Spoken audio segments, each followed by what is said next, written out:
বন্ধুরে আমার, এই জন্য আমি আপনাদেরকে বলতে চাই, পুরুষের পোশাক হাদিস শরীফের মধ্যে এসেছে, আল্লাহর হাবিব সরকারে মদিনা তিনি মসজিদের মধ্যে অবস্থান করতেছেন, হঠাৎ করে একজন মুসল্লি এসে নামাজের নিয়ত করে ফেলল। আল্লাহর হাবিব দেখলেন তার সুরত, দেখে বললেন তুমি ওযু করে আসো।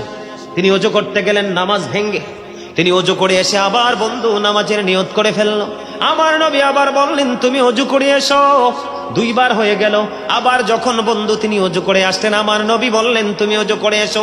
এবার আবার নবীকে প্রশ্ন করা হলো, ইয়া রাসূলুল্লাহ, ইয়া হাবিবাল্লাহ, নবী গো বারবার কেন বলছেন তাকে ওযু করার জন্য ইয়া রাসূলুল্লাহ?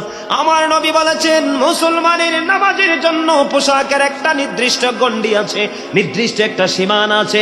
সে তার পোশাকের সীমানা লঙ্ঘন করেছে। কি করেছে? সীমা লঙ্ঘন করেছে। কিয়ামত পর্যন্ত নামাজ পড়তে পারবে, আল্লাহর দরবারে নামাজ কবুল হবে না। জোরে জোরে বলেন না নাউজুবিল্লাহ।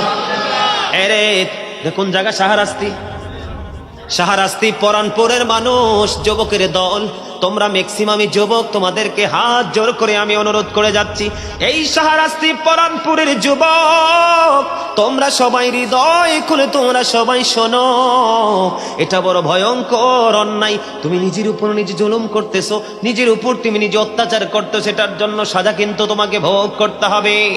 কারণ তুমি যদি উপরে যদি টুপ, নামাজ কিন্তু বাতিল হবে না, কিন্তু নাভির নিচ থেকে নিচের অংশের পোশাকের সীমানা যদি ঠিক না থাকে, তোমার নামাজ কখনোই গ্রান্টেড, গ্রহণযোগ্য হবে না।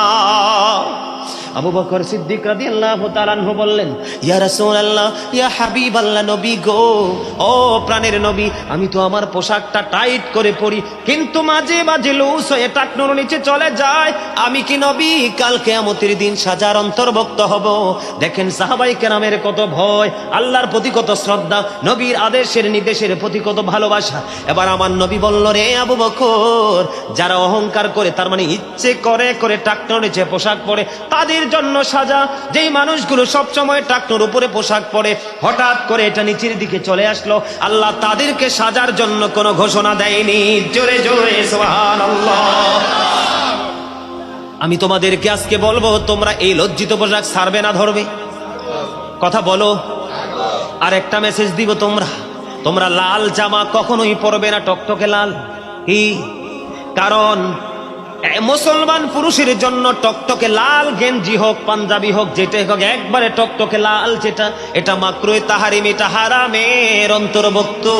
এটা মুসলমানের জন্য, পুরুষের জন্য প্রযোজ্য নয়। রেশমি কাপড়, স্বর্ণ, এগুলো তোমরা পরবে না, মা বোনেরা পড়তে পারবেন। কথা কি বুঝে আসছে? এই যে পুরুষের পর্দা আমি এখানে সমাপ্ত করে দিলাম। কি করে দিলাম? আরো জোরে, আরো জোরে।